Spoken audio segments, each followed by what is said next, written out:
18 horas. Notícias de Manaus, Amazonas, Brasil e do mundo. Agora na Mix. Muito boa noite pra você que está ligado aqui na 100,7. Começa agora o programa 18 horas de hoje, terça-feira, 30 de dezembro de 2025. Muito boa noite, Kennedy Paes.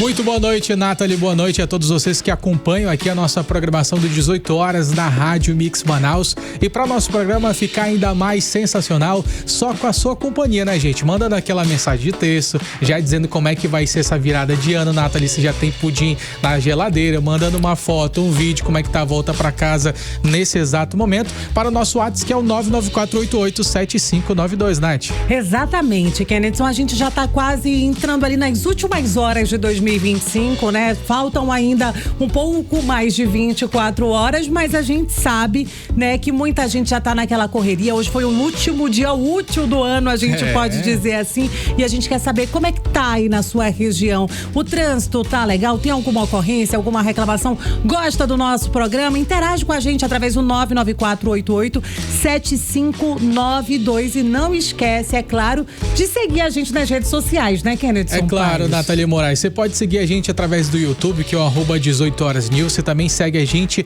no Instagram, que também é o mesmo link, @18horasnews. Não perde essa oportunidade, participa do nosso programa junto com a gente. 18 horas. Trânsito. 18 horas e 2 minutinhos, terça-feira chuvosa, bastante agitada aqui na nossa capital. Muita gente naquele corre pra pegar a estrada, pra passar o Réveillon fora da nossa capital, e a gente vai saber como é que tá o trânsito agora com ele, André Meirelles. Muito boa noite. Muito boa noite para você, Nathalie, Kennedy Paes. Boa noite a todos os ouvintes que nos acompanham aqui na 100.7. Olha o trânsito pela Avenida Brasil, desde o comecinho até ali as proximidades da Prefeitura de Manaus. Tá um trânsito bastante congestionado hoje.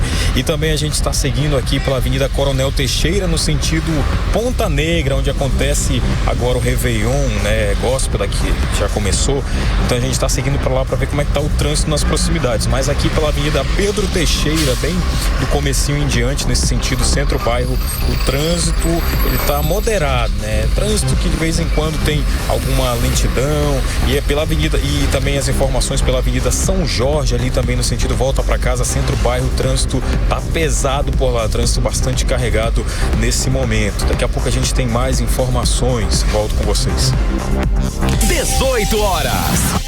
Muito obrigado pela sua participação, André Meirelles. Hoje começa agora, gente, o nosso programa 18 horas, hoje terça-feira, dia 30 de dezembro de 2025, e vamos agora aos principais destaques de hoje. Negligência e suspeita de erro médico no Hospital da Criança da Zona Leste. O Joãozinho termina com o bebê, Nathalie, com o braço necrosado e também por um péssimo atendimento nas unidades de saúde. Mesmo com a violência em alta, o governo do estado convoca aprovados da segurança pública de forma fracionada e segue sem conseguir resolver ali o déficit histórico no efetivo do Amazonas. E ainda uma ex-finalista do Peladão é presa em Manaus após aparecer com uma arma de fogo em um vídeo que viralizou nas redes sociais. E começa hoje o Réveillon Gospel no complexo turístico da Ponta Negra, com atrações nacionais como a banda Morada e o cantor Gabriel Guedes. Começa agora o programa 18 horas dessa terça-feira, 30 de dezembro de 2025. Você está ouvindo 18 horas. E a gente começa o programa 18 horas de hoje com um caso gravíssimo, Kennedy Paes. Esse caso, desde as primeiras horas dessa terça-feira, quando a gente começou a receber ali as primeiras mensagens, as primeiras imagens, realmente chocou, porque escancara o estado real da saúde pública aqui no Amazonas. E a gente sabe que essa história que a gente vai contar agora não é um episódio isolado e que aponta aí para a falta de fiscalização do governo Wilson Lima sobre o que acontece dentro das unidades de saúde aqui do estado. estado, Kennedson. E esse caso, gente, é um caso muito chocante, que é do bebê Joaquim William, um bebezinho de apenas 1 mês de vida. Imagina você que é pai, você que é mãe, levar o seu filho com apenas sintomas gripais, gente, para uma unidade de saúde daqui do nosso estado do Amazonas e se deparar com uma situação dessas. Esse bebê, ele deu entrada no hospital e pronto-socorro da criança da Zona Leste, também conhecido como Joãozinho, para poder fazer esse tratamento, Nathalie, de gripe. E aí o que aconteceu, que era para ser um tratamento ali muito simples, e acabou se transformando em uma sequência de erros que colocaram a vida desse bebê em risco. Segundo a família do Joaquim, ele foi submetido a várias tentativas de acesso venoso. É quando o profissional de saúde, Kennedson, técnico de enfermagem, vem ali para fazer a aplicação da medicação na veia. Só que foi a partir daí que tudo começou. Foram várias as tentativas de furar o bracinho desse bebê de apenas 1 mês, mas infelizmente todas sem sucesso. Foi a partir daí, Kennedson, que o braço dessa criança inchou, começou a apresentar sinais ali, né? Ficando arroxeado, o braço da criança ficou gelado e a família começou a se preocupar. Mas só que mesmo depois, diante desse quadro, né? Mesmo depois de toda essa gravidade, apresentar sinais de diferenças ali, realmente, o braço da criança já não estava mais normal. Dava para ver, a olho nu, segundo a família, que aquela punção tinha sido feita de maneira inadequada e o sangue não estava circulando da maneira correta e mesmo assim o atendimento continuou sendo inadequado, Kenneth. Agora tem um detalhe, Nathalie, que é ainda mais chocante, porque essa situação, ela já tinha sido noticiada, já tinha sido alertada pela própria família, gente. A mãe dessa criança já tinha falado para a equipe que possivelmente aquela criança, ela tinha hemofalia, que é uma doença grave que compromete a coagulação do sangue. Mesmo assim, segundo o relato da família, esse alerta da própria mãe do bebê para a equipe médica, ele foi ignorado e os procedimentos invasivos continuaram, porque seguiram ainda furando essa criança, né, Nathalie? Kennedson, vale a gente reforçar que hoje, né, o Joãozinho é uma unidade gerida por uma organização social, ou seja, o governo do Amazonas contratou uma empresa que hoje vem quarteirizando a saúde pública no Amazonas. E a gente sabe, não estou aqui para julgar o profissional que fez esse acesso nesse bebê, mas não é qualquer profissional, não é qualquer técnico de enfermagem que consegue fazer um acesso em um bebê de apenas 1 mês de vida, Kennedson. Não é tão fácil assim, não dá para brincar com a vida de um bebê de apenas 1 mês de vida que entrou numa unidade com sintomas gripais e saiu com uma necrose no braço. E aí, segundo a família, foram perfurações repetidas nos braços, nas pernas e até na virilha do bebê de apenas 1 mês de vida. Um cenário que mostra realmente pra gente a falta de habilidade técnica e a ausência de um profissional realmente capacitado para fazer essa punção, que seria um procedimento simples. Exatamente, Nathalie. Diante dessa gravidade dos fatos, foi inclusive necessário o acompanhamento de uma assistente social que esteve no local para poder prestar esse auxílio para a família desse bebê, Nathalie. Só que a partir do momento em que esses protocolos rigorosos ali, eles passam a ser adotados nessas unidades de saúde, Nathalie, o que acontece é que a família, ela passou por momentos de apuros, porque tentou ajuda, cobrou ali da assistência social para que eles fossem lá para ajudarem eles naquela condição, mas o que eles receberam foram ignorados, né, Nathalie? E ainda segundo a família, Kennedson, mesmo com esse quadro já agravado, eles solicitaram ali a transferência dessa criança para o Hospital do Sangue. Eu tô falando aí do Hemoan, que é uma unidade de referência quando a gente fala assim de doenças que envolvem o sangue, mas esse pedido foi negado pela administração do hospital. Essa criança não foi transferida e o pior quase aconteceu, Kennedy. E por volta de 11 horas da noite, a situação chegou ao limite, com diversas dores. Imagina a situação de um bebê perfurado várias vezes para poder ter acesso venoso. O Joaquim, ele precisou ser levado às pressas para a sala de reanimação, gente. Um bebê que entrou no hospital com uma gripe e precisou ser reanimado. Imagina o desespero, imagina a cabeça dos pais dessa criança que levaram lá por causa de uma gripe. E aí ver o filho sendo levado para uma sala de reanimação, Nathalie, é uma situação realmente inacreditável. O caso do Joaquim Kennedson, ele não é apenas uma denúncia. Ele, infelizmente, é o reflexo do modelo de saúde terceirizado, com profissionais que vêm atuando muitas vezes sem supervisão aqui no Amazonas, sem uma equipe completa e sem a fiscalização efetiva. Como é que o governo contrata uma empresa terceirizada para prestar o serviço de saúde dentro de uma unidade e não fiscaliza? Além disso, Nathalie, existem muitos outros fatores que podem ter contribuído para essa situação. E é por isso que a gente ouviu o Denison Vilar, a gente conversou com ele que é líder do movimento Todos pela Saúde, e para ele, Nathalie, a falta de gestão, a ausência de concurso público e essa omissão da fiscalização estão levando esses casos a acontecerem com frequência aqui em nosso estado do Amazonas. Vamos ouvir agora Denison Vilar. Essa é a política pública do governo Wilson Lima, que não faz concurso público, que não cumpre plano de carreira, que não faz questão de ter profissionais qualificados e bem remunerados atendendo a população. Repudio as ações desse governo, essa política pública, desse desgoverno que vem matando a população antes, durante e depois da pandemia. Essa criança era para ser atendida no Hemoan, essa criança era para ser atendida por um profissional qualificado, bem remunerado. E se houvesse concurso público, se já tivessem feito o concurso público iria selecionar melhor os profissionais e automaticamente dar melhores condições salariais a todos os profissionais. Mas isso não é interessante, né, Wilson Lima? O interessante é distribuir bilhões para organizações sociais e empresários.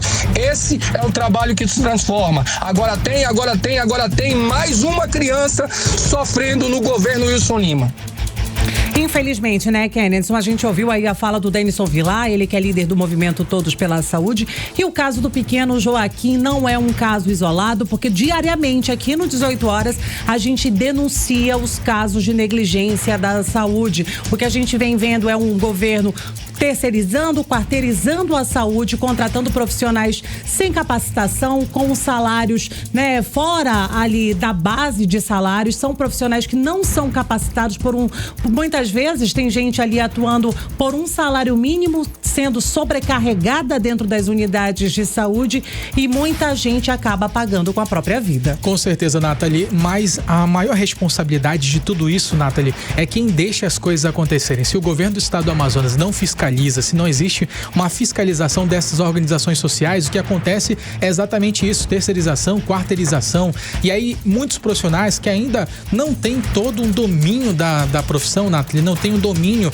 especializado das ações a serem exercidas nos hospitais, eles acabam sendo recrutados por salários bem abaixo, como você já mencionou. Muitas das vezes esse profissional nem está recebendo, Nathalie, às vezes estão passando 4 meses sem receber, como a gente já noticiou aqui no 18 horas sobre, no caso de médicos ultrassonografistas que inclusive decretaram greve até pouco tempo atrás, Nathalie. E é uma situação que a gente vê acontecendo de forma frequente. A gente viu agora no dia 29, no SPE da Alvorada, um auxiliar que atuava de forma completamente irregular, gente, dentro da unidade, sem autorização, sem vínculo com a Secretaria de Saúde e sem qualquer controle do Estado. Estava lá agredindo pessoas, totalmente descontrolado, Nathalie. Nesta segunda-feira, a gente denunciou aqui no 18 horas a situação da Fundação Secom, onde os pacientes oncológicos ficaram sem quimioterapia porque a máquina que avalia ali os exames de sangue estava quebrada.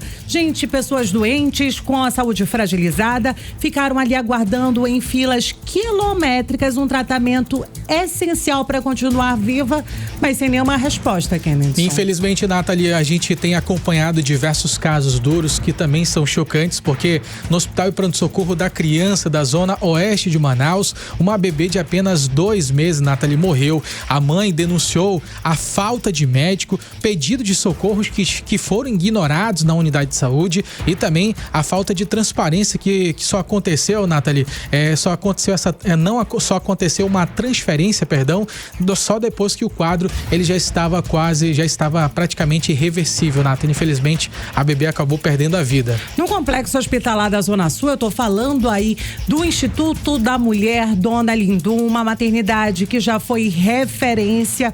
Cada vez mais a gente vem recebendo denúncias de mães que perdem os seus bebês dentro da unidade. Recentemente a gente falou aqui um caso de uma mulher que estava com dor, com sangramento, pedido ali de cesariana e mesmo assim o atendimento foi adiado até que o bebê perdesse a vida. E no Hospital Adriano Jorge, gente, a Defensoria Pública investigou, inclusive, cirurgias que foram desmarcadas, Nathalie, por falta de material estéril. Pacientes que esperam anos, eles são ali internados, fazem o jejum, fizeram todo o procedimento e aí, de uma hora para outra, essas cirurgias elas foram canceladas antes das pessoas entrarem na sala de cirurgia. Ou seja, é um contexto muito grande, né, Nathalie? São casos diferentes, unidades que não são as mesmas, mas mesmo assim o problema está ali na origem. A gente está falando da falta de fiscalização do governo do Amazonas sobre as organizações sociais que estão gerenciando a saúde pública aqui no nosso estado. Enquanto isso, o governador do estado do Amazonas, Wilson Lima, fala que o maior legado dele será na área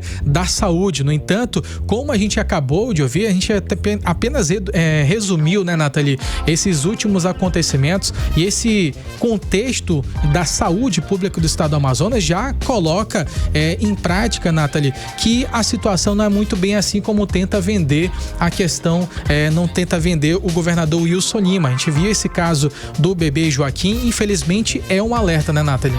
Com certeza, Kennedson, mas também uma cobrança, não é só um alerta, né? Uma cobrança por uma fiscalização mais responsável e por uma saúde pública que funcione de verdade. A gente vai seguir acompanhando esse caso e cobrando respostas do governo do estado do Amazonas, porque negligência não é fatalidade, não é coincidência, são consequências de escolhas e nesse caso, Nathalie, de não fiscalizar. Você está ouvindo 18 horas.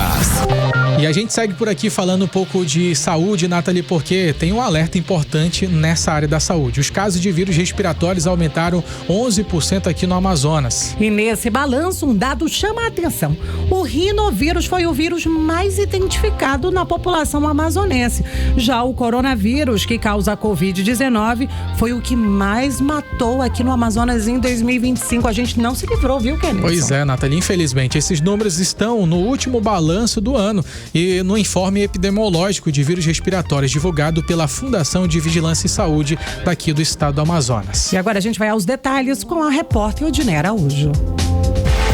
O ano de 2025 termina com um sinal de atenção para a saúde no Amazonas. As doenças respiratórias cresceram e deixaram marcas profundas ao longo dos últimos 12 meses. Entre janeiro e dezembro, mais de 5 mil casos de síndrome respiratória aguda foram notificados no estado. Desse total, quase 2.000 confirmações de vírus respiratórios, um aumento de 11% em comparação com 2024. As maiores vítimas foram crianças. Bebês com menos de um ano concentraram quase metade dos casos. Na sequência, aparecem crianças de até 4 anos, mostrando que os pequenos foram os mais impactados pelas infecções ao longo do ano. Entre os vírus que mais circularam em 2025 no Amazonas, o rinovírus liderou os diagnósticos, seguido pelo vírus sincicial respiratório, adenovírus e a influenza A.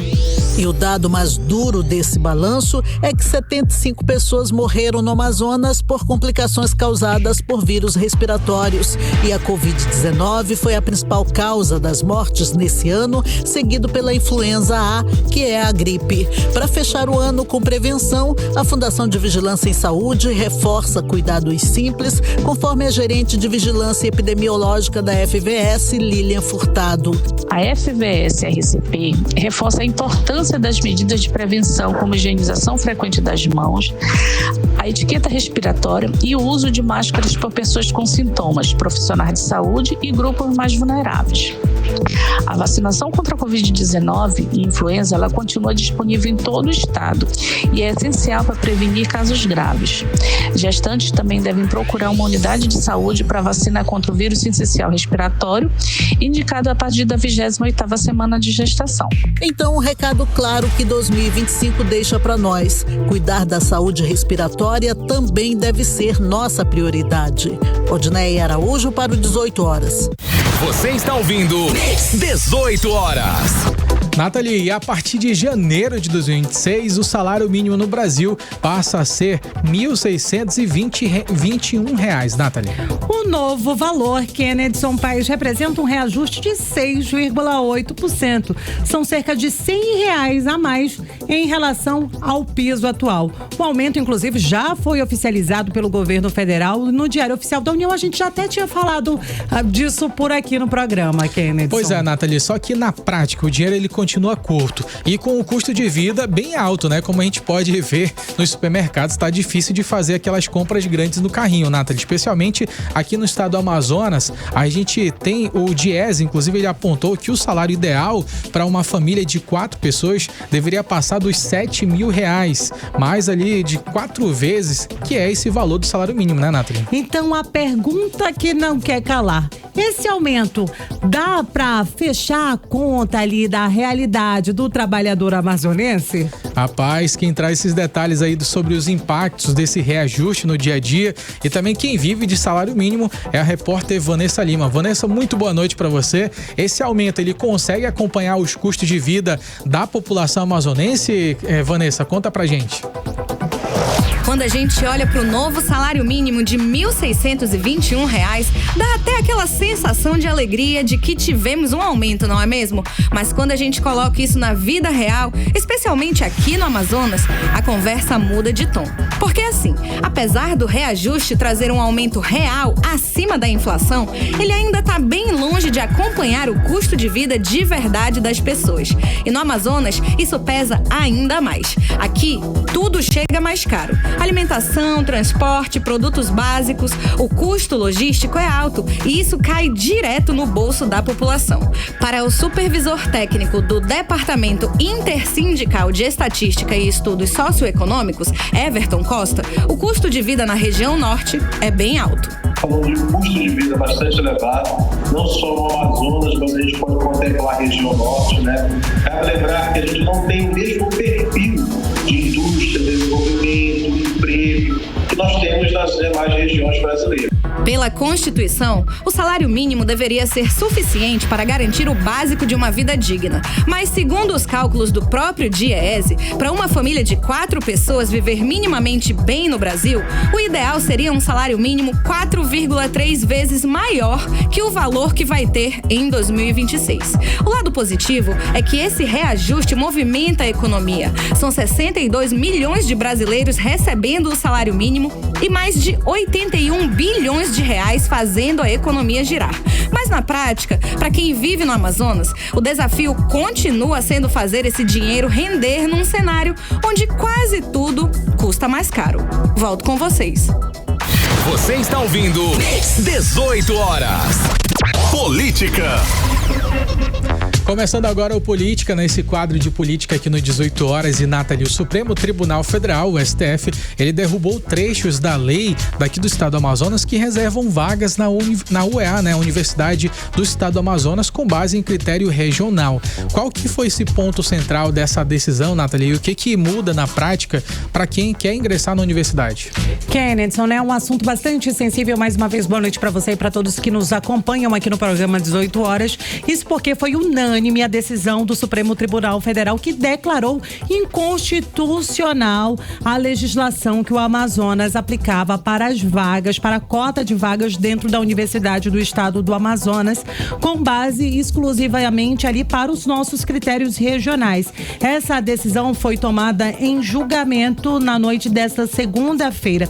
Entre os pontos ali que foram invalidados estão as regras que exigiam a comprovação de conclusão de ensino médico ou supletivo no estado e a reserva ali da metade das vagas em cursos da área da saúde para os estudantes do interior do Amazonas. O STF também considerou inconstitucional a destinação de cotas para a população indígena, restrita apenas para as pessoas permanentes a etnias que estão localizadas em comunidades aqui do Amazonas. Inclusive, o ministro relator relator desse processo, o Nunes Marques, destacou que políticas afirmativas são legítimas quando adotam critérios étnico-raciais. Mas assim, Kenneth, a gente vive uma realidade socioeconômica, geograficamente completamente diferente do restante do Brasil.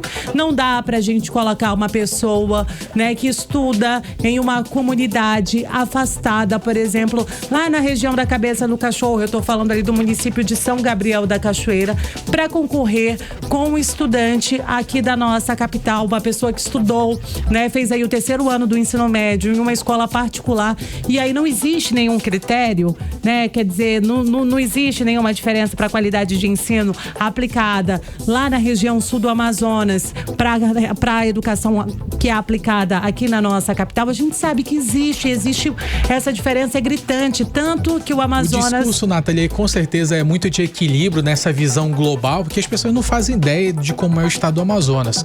Mas ao invés desse pensamento que é equilibrado, que é global para todo mundo, que vai trazer essa diferença para todo mundo, na realidade vai trazer uma situação negativa para quem vive no interior do estado, porque infelizmente vai ser mais uma vez prejudicado. Competir, né? Ele vai competir. A gente sabe que vem pessoas de outras regiões do Brasil para fazer o vestibular para ingressar na Universidade do Estado do Amazonas, Kennedy, e competir com essas pessoas de igual para igual vai ficar sim mais difícil para esses alunos que moram em regiões mais afastadas, em regiões do interior do Amazonas, inclusive já está sendo válida para 2026, viu, Kennedy? São os alunos que vão ingressar na UEA em 2026, já vão passar aí por esse novo processo seletivo dessa nova forma. Agora, Kennedy, a gente segue para falar de política nacional.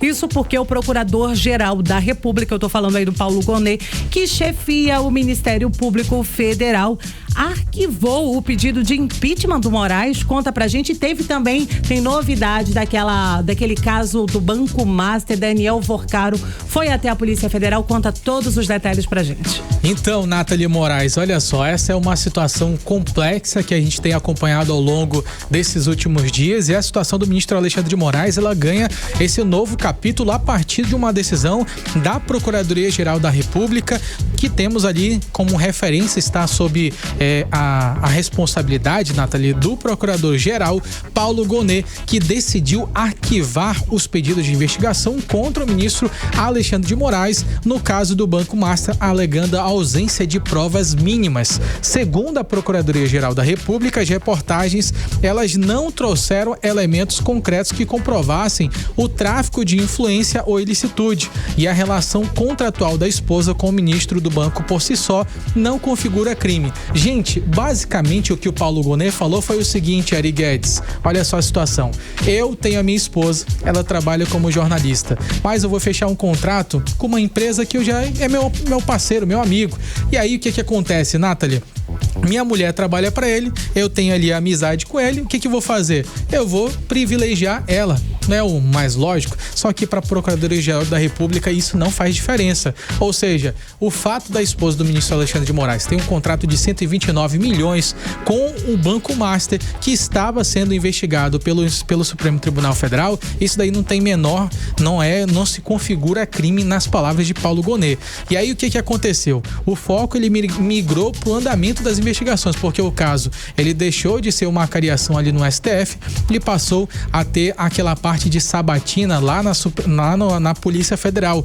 E o que aconteceu foi que houve o fechamento do depoimento de Daniel Vorcaro hoje, dono do Banco Master, e aí depois a Polícia Federal passou a ouvir o Paulo Henrique Costa, o ex-presidente do BRB. E aí na sequência temos também o diretor do Banco Central, Ailton Aquino, que vai também ser ouvido pelas equipes da Polícia Federal. E aí o que aconteceu, Nathalie? As portas fechadas, foi feito esse processo de acariação na sede da Polícia Federal, onde cada um prestou depoimentos acerca desse caso do Banco Master. E aí, com o passar do tempo, Nathalie, eles vão verificar se de fato há essa diferença nas versões apresentadas entre cada um deles, e aí vai definir se de fato teve envolvimento ou não.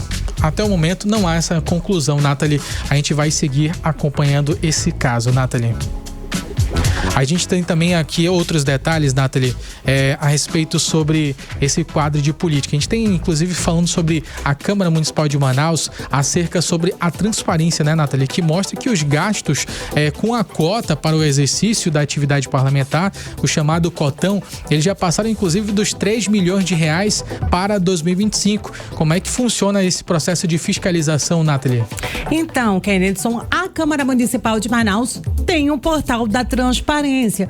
Eu, você, qualquer ouvinte que está sintonizado aqui agora na 100,7 pode ir lá e conferir quem foram os maiores gastões de 2025 quando a gente fala aí do cotão. O cotão, Kennedson Paes, é aquela cota parlamentar, né, que muitas vezes é paga, na verdade, realmente com o nosso dinheirinho suado, mas esse dinheiro, ele serve aí para custear a divulgação parlamentar, o combustível dos nossos vereadores, né, e outras atividades internas ali restritivas ao legislativo. E aí, entre esses gastões que mais utilizaram dessa verba parlamentar, que ultrapassou 3 milhões de reais em 2025, o recordista está o presidente da casa, o vereador Davi Reis, que gastou mais de 330 mil reais do cotão. Em seguida, ali aparece o Rodinei Ramos com mais de 330.724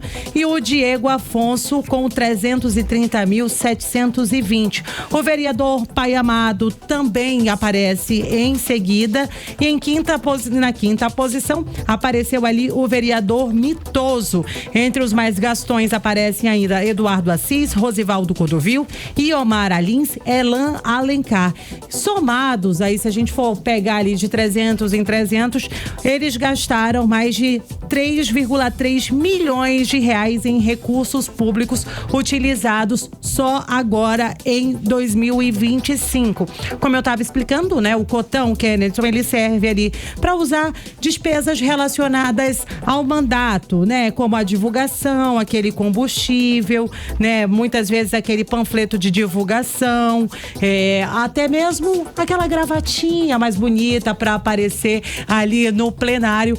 Tá bom para te gastar 330 mil fora os teus 27 mil de salário, Kennedy? Me diz. Parece um sonho, né, Nathalie? A gente vai seguir, inclusive, falando sobre Câmara Municipal de Manaus, Nathalie, porque teve um balanço, gente, esse ano de 2025 e os números, eles de fato, eles chamam muito a atenção, Nathalie. Kennedy, eu quero que você explique para os nossos ouvintes. Foram mais de 8,5 milhões de reais em contratos sem licitação. Conta mais. Pois é, Nathalie, olha só, é preciso a gente esclarecer a partir desse início que existe uma diferença, Nathalie, entre os contratos. Por exemplo, fazer esses contratos sem licitação, ele não é ilegal por si só. Inclusive, existe uma lei que rege a lei das licitações. Ela prevê a dispensa e também a inexigibilidade de situações específicas como emergências, exclusivas também para alguma situação técnica ou inviabilidade de competição.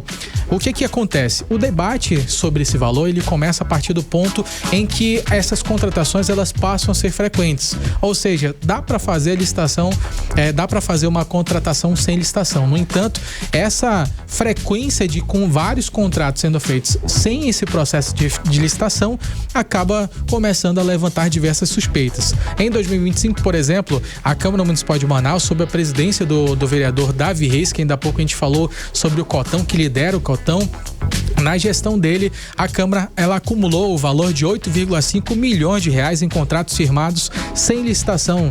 E aí, sendo ali cerca de 7,8 milhões por dispensa e 688 mil reais por inexigibilidade.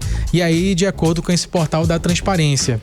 Ou seja, nessa posição, Nathalie, o que fica claro? Que existem diversos custos. E esses custos, como você já mencionou, a respeito sobre o cotão, também tem os custos no qual eles fazem essas contratações, que é como ali serviços essenciais e operacionais, limpeza e conservação, capoeiragem, jardinagem, controle de pragas, enfim, são diversos outros custos. E aí, esses custos são muito elevados. Por exemplo, a gente tem inclusive um um dado aqui que um contrato de 1,54 milhões de serviços de limpeza, ele foi inclusive notificado pelo Tribunal de Contas do Estado do Amazonas, que solicitou essa explicação mais formal, Nathalie, a respeito sobre esse custo. E a Câmara informou que a contratação ela teve caráter emergencial em razão de problemas herdados na gestão anterior. E aí tem diversos outros custos, mas a questão é clara, Nathalie, esse valor ele chama muito a atenção. Temos um número bastante elevado, 7,8 milhões de reais por dispensa de licitação, e é claro que a gente vai seguir acompanhando e também cobrando respostas acerca desses critérios e transparências nessas contratações da Câmara Municipal de Manaus, Nathalie. Você está ouvindo 18 horas. Enquanto a violência avança aqui em nosso estado do Amazonas, né, Nathalie? O efetivo nas ruas continua muito baixo, né? E opta aí, Kennedson, por convocações de formas fracionadas. É isso que o governo do Amazonas vem fazendo na segurança pública. A questão, isso resolve o nosso problema, o déficit histórico? Esse é o nosso assunto em instantes. 18 horas. Trânsito. 18 horas e 35 minutinhos. Para quem está se programando para virar o ano na Ponta Negra e vai depender do transporte público, Kennedson Paes, vai ter ônibus a noite toda. E quem já tá por lá, eu acho que bastante animado, já curtindo o som do Réveillon Gospel, é o nosso repórter André Meirelles. Conta tudo, André.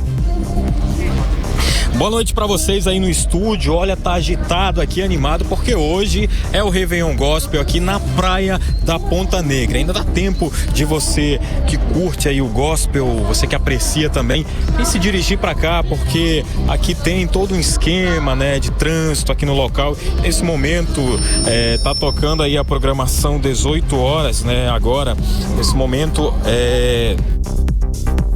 L. Ribeiro, né? Agora aqui no palco, na Ponta Negra, que tá toda essa movimentação aqui no local.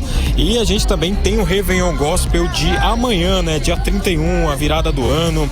E vai ter também toda uma programação especial, a segurança pública aqui no local, com o apoio do SAMU, apoio também do IMU, que é o Instituto Municipal de Mobilidade Urbana, que inclusive montou aí uma estratégia, um esquema aqui da situação do trânsito. E também para quem depende do transporte público, a gente tem essa informação aqui de que vai ter ônibus a noite toda para circular aqui nas redondezas aqui da praia da Ponta Negra, para quem vai curtir esse Réveillon Gospel. O ônibus a noite inteira, então, obviamente, vai circular por toda a capital amazonense. Quem traz esses detalhes pra gente é o Tárcio Marques, que é o gerente de operações de trânsito do Sinetran. Falar um pouco da nossa operação de virada de ano, que ocorre na Ponta Negra, uma operação tradicional, transporte coletivo, que esse ano conta com cerca de 125 veículos escalados, distribuídos nas linhas 120, 126, 343, 450, 542, 643, 678, linhas que basicamente atendem todas as zonas da cidade. Ao final do evento, nós temos ainda 20 veículos que, de acordo com a necessidade da operação, serão realizadas viagens. Ao todo, então, nós temos aí 145 veículos que a população pode contar com o transporte público, que é garantia que nós levaremos da melhor maneira possível o nosso cliente ao destino. 18 horas. Tá, então, Kennedson, Nathalie, essa programação toda que vai ter amanhã no Réveillon de 2025 para 2026, mas agora, hoje, acontece o Réveillon Gospel bem na praia da Ponta Negra mesmo. Daqui a pouco, às 18h30, tem a atração da DJ de Andrade. 18h40 tem Dalisson Fernandes. Às 7h20 tem o DJ David Miquiles. E às 7h40 tem o Gabriel Guedes, que é uma atração nacional que vai seguir aí mais de uma hora de programação aqui no local. E às 8h50 tem o DJ David Miquiles. E às 21 horas tem o Felipe Neto. 21h40 DJ David Miquiles. E às 22 horas tem também a banda Morada, que é uma atração nacional. Já amanhã amanhã, né, na virada do ano, dia 31, a programação tem aqui na Ponta Negra, começa já a partir das 5 da tarde, né, e segue aí até pela manhã, né. Então são 3 pontos aqui da capital amazonense, tanto aqui na Ponta Negra, quanto também no Educandos, ali no Amarelinho, e também na Alameda Alphaville, né. 3 locais aqui da capital amazonense para que você que não tem a opção de curtir aí, possa curtir nesse Réveillon que vai acontecer aqui na capital amazonense. Volto com vocês. Muito obrigado, André Meirelles. A gente vai agora ouvir a previsão do tempo com ela, Vanessa Lima. Previsão do tempo.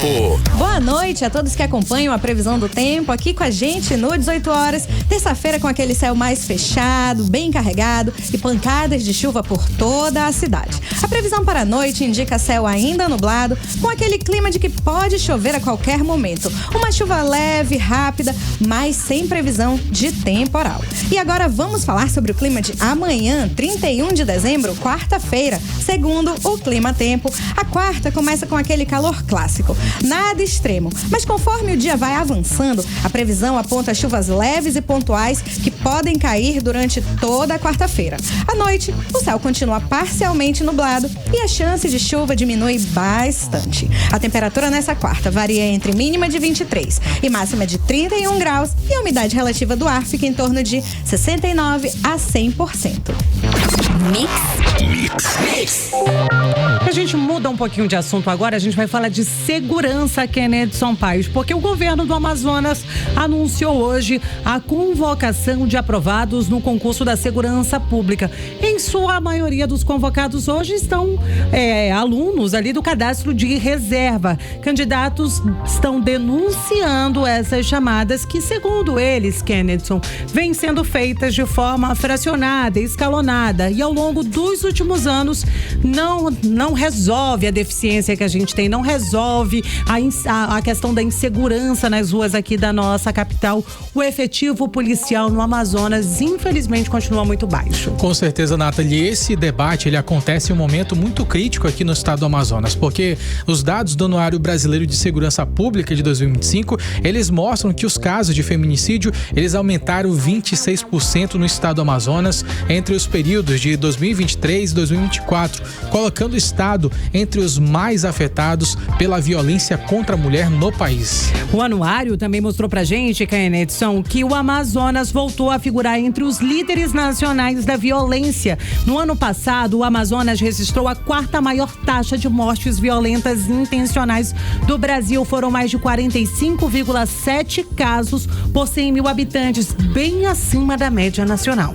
Foram 1.944 mortes violentas intencionais, como você mencionou, Nathalie, e um aumento de quase 7% em relação a 2023, contrariando a tendência de queda observada em parte dos estados brasileiros. Em Manaus, a situação ela foi ainda mais grave. A capital ela figura entre as 10 mais violentas do país, com a taxa de 47,3 por 100 mil habitantes, que resultou nesses números graves, Nathalie. Diante desse cenário de tanta violência e insegurança que a gente tem, não somente aqui na nossa capital, mas em todo o Amazonas, e quem espera o curso de formação e cobra respostas e conversou com a nossa equipe de reportagem, Kennedson Paes, foi o Sebastião Monteiro, ele que foi aprovado no último concurso e confirma a indignação de centenas de militares que aguardam a convocação final e questiona a política de chamadas fracionadas adotada pela gestão Wilson Lima. Vamos ouvir o Sebastião. Mais uma vez, o governador Wilson Lima dá um tapa na nossa cara e mostra que nós da segurança pública não somos importantes para ele. Ele realizou um concurso que era para 1.000 vagas, então ele alterou o edital, aumentou de 3 vezes para 6 vezes o número de convocado para as próximas etapas, sendo que se ele não tinha o interesse de chamar todo mundo, para que ele aumentou esse edital? Para que ele alterou esse edital? Desses quantitativos, restou aí 3.500 pessoas. pessoas. E essas pessoas fizeram todas as etapas e passaram em todas com excelência. Inclusive, esperam apenas o curso de formação. Mas desde 2023 que ele vem aí fracionando de 500 e 500 e 500 e deixando para o final do mandato dele chamar apenas 500 aprovados para o cargo de soldado, o que é uma vergonha. Vai restar 1.200 para o próximo governo, se ele quiser chamar. Inclusive, nós deixamos um recado para o governador Wilson Lima. Eu represento vários aprovados que estão indignados com isso e nós dizemos para ele o seguinte: o senhor quer ser senador, mas não às nossas custas, porque nós não confiamos na sua palavra pífia e mentirosa. 18 horas. E agora, Kennedy, a gente fala de um caso que viralizou nas redes sociais nesse fim de semana e terminou em prisão em Manaus. Uma influenciadora digital foi presa depois da divulgação de um vídeo em que aparece ostentando uma arma de fogo. Parece que a casa caiu, Kennedy. Caiu mesmo, Natália. Olha só, essa prisão ela foi realizada por policiais do 1º Distrito Integrado de Polícia após essa repercussão das imagens nas redes sociais que levantaram suspeitas de apologia ao crime organizado e também possível ligação com o tráfico de drogas, Natália. Quem traz pra gente todos os detalhes desse caso é o repórter André Meirelles, que acompanhou a ação da Polícia Civil. André, o que a gente já sabe sobre essa prisão e a investigação?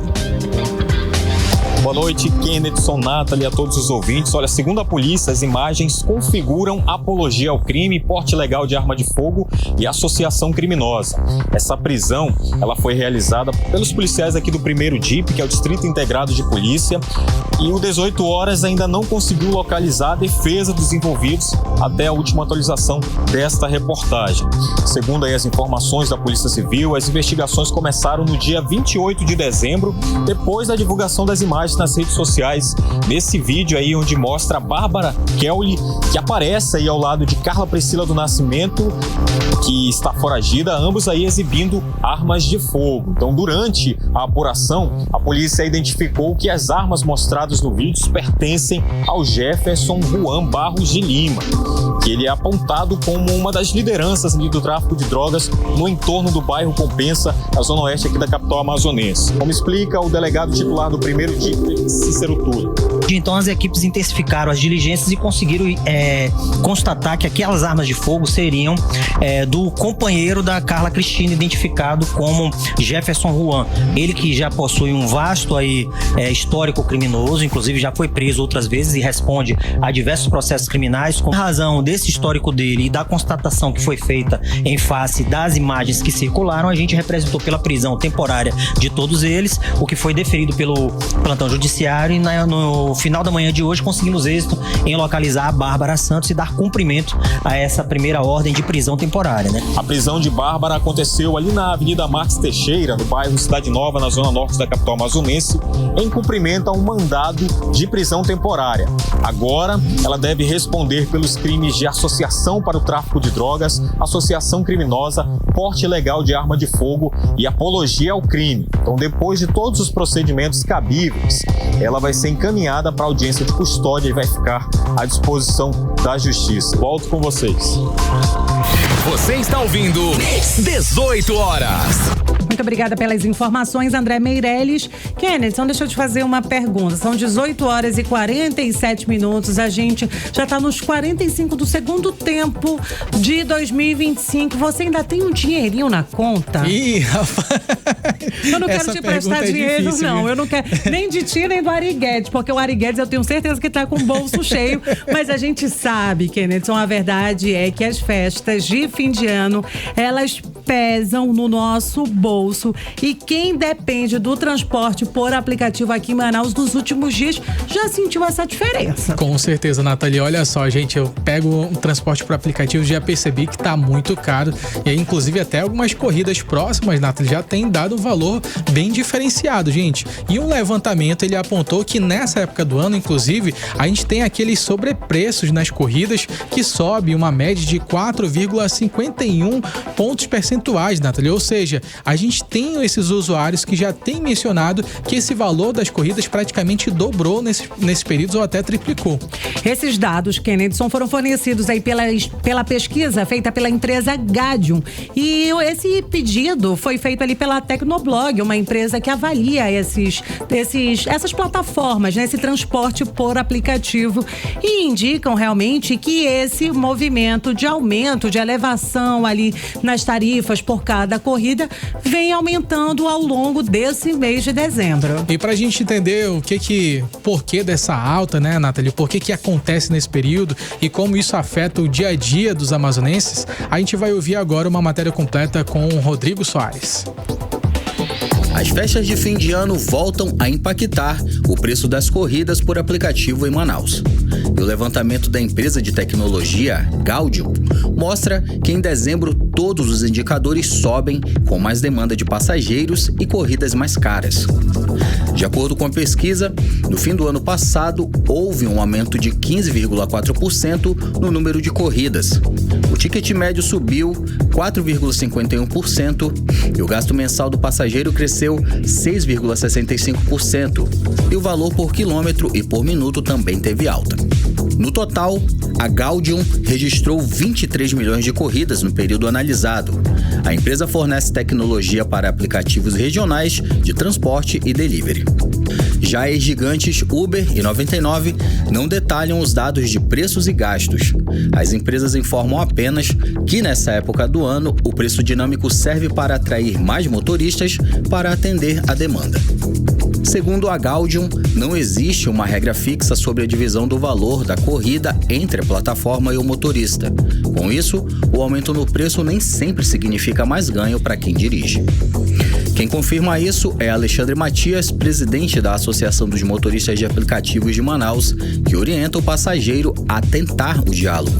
Os aplicativos esse final de ano, como todos os outros, estão cobrando taxas abusivas, altos preços e altos índices de cancelamento. Por quê?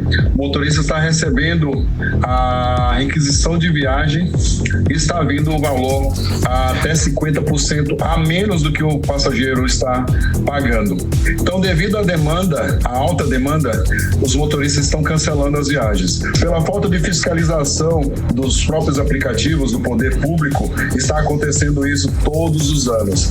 Então, o que a associação e os motoristas por aplicativo de todo o estado do Amazonas recomenda? Que o passageiro negocie com o motorista após ele chegar, lógico, identificando o motorista, identificando o carro, para saber se realmente não está incorrendo em preços abusivos. Com o aumento da demanda nesse período, a orientação é ficar atento aos preços, comparar valores e, sempre que possível, buscar alternativas para evitar que a corrida pese ainda mais no orçamento. Volto com vocês. Você está ouvindo 18 horas. Já que a gente está falando sobre final de 2025, Nathalie, final de ano, a gente também tem dados bastante chocantes e pesados a respeito sobre um balanço feito ao longo desse último ano, Nathalie, esse ano 2025, que deixou um rastro muito pesado para as mulheres do nosso estado do Amazonas. Foram mais de 35 mil casos de violência doméstica registrados em todo o estado, números que assustam e que expõem uma realidade de medo vividas dentro de casa. E como já era esperado, um ranking foi divulgado e Manaus lidera, infelizmente, Kennedson, a gente está no topo dessa lista.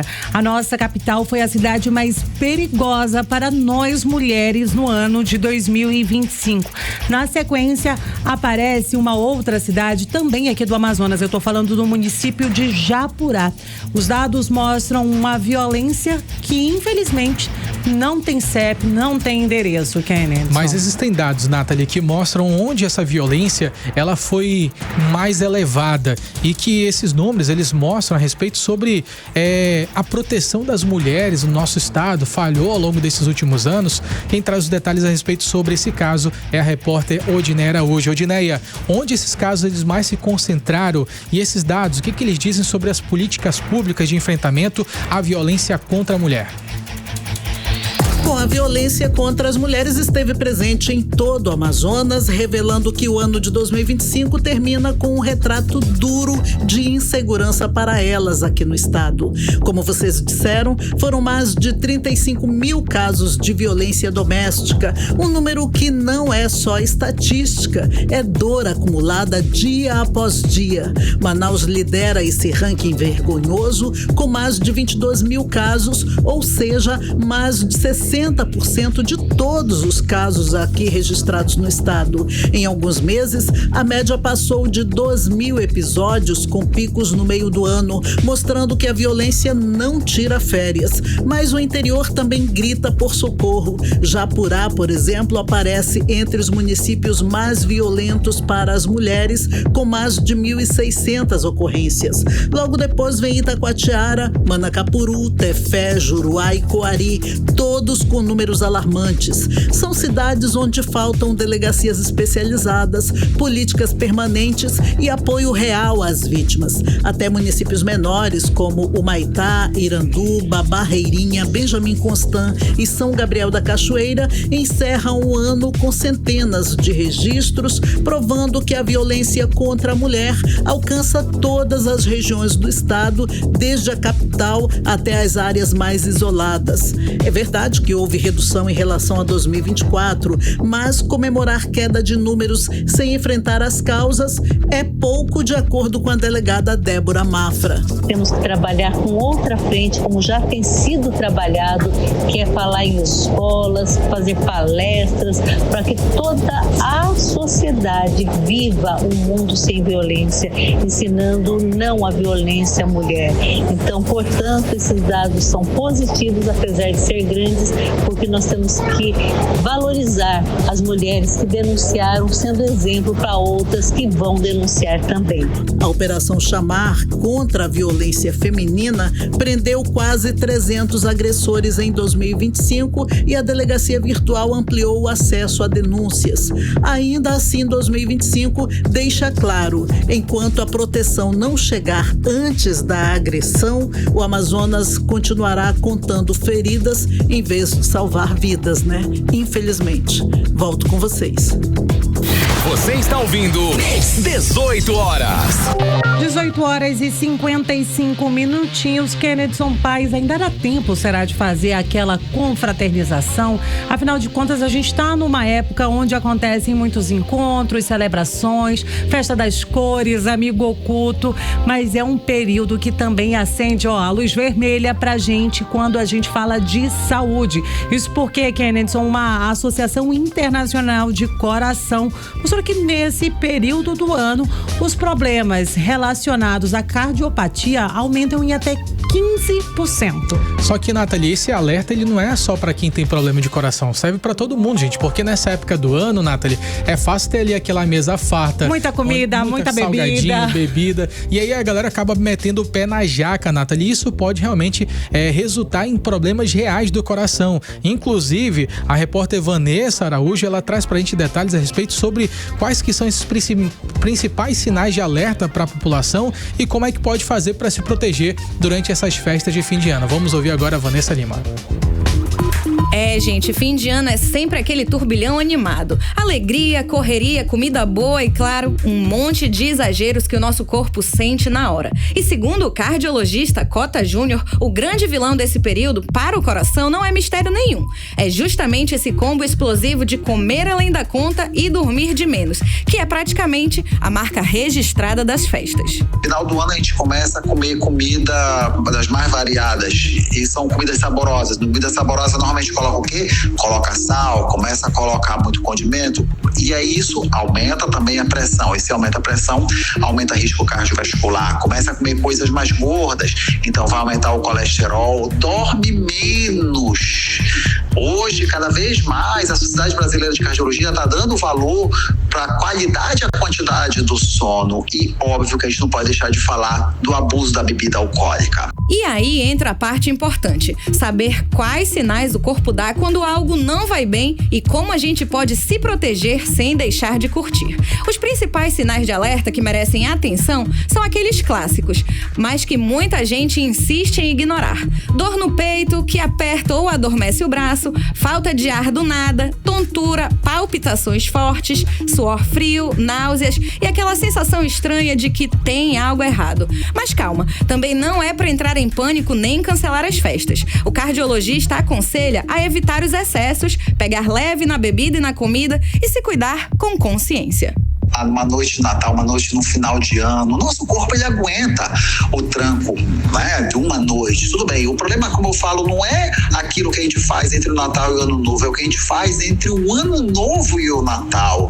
A pessoa passa 52 semanas não fazendo o que deve ser feito, e quando chega naquela semana de Natal e Ano, piora. Não precisa se acabar numa única noite na comida. Todo mundo sabe que depois tem o RO, e tudo bem, você vai comer no final do dia, tenta manter um pouco de atividade física, né? Nem que seja de uma caminhada, tentar ter uma vida mais saudável, não dormir muito tarde, mas infelizmente isso realmente é uma questão de consciência de cada pessoa.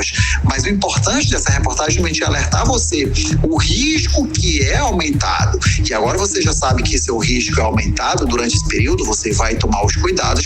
E tem mais, manter o check-up cardiológico em dia é praticamente um superpoder nessa época, principalmente para quem tem histórico familiar. É aquela vibe de curta, mas se cuide. O coração também quer entrar no ano novo firme, forte e sem sustos. Volto com vocês. Você está ouvindo 18 horas.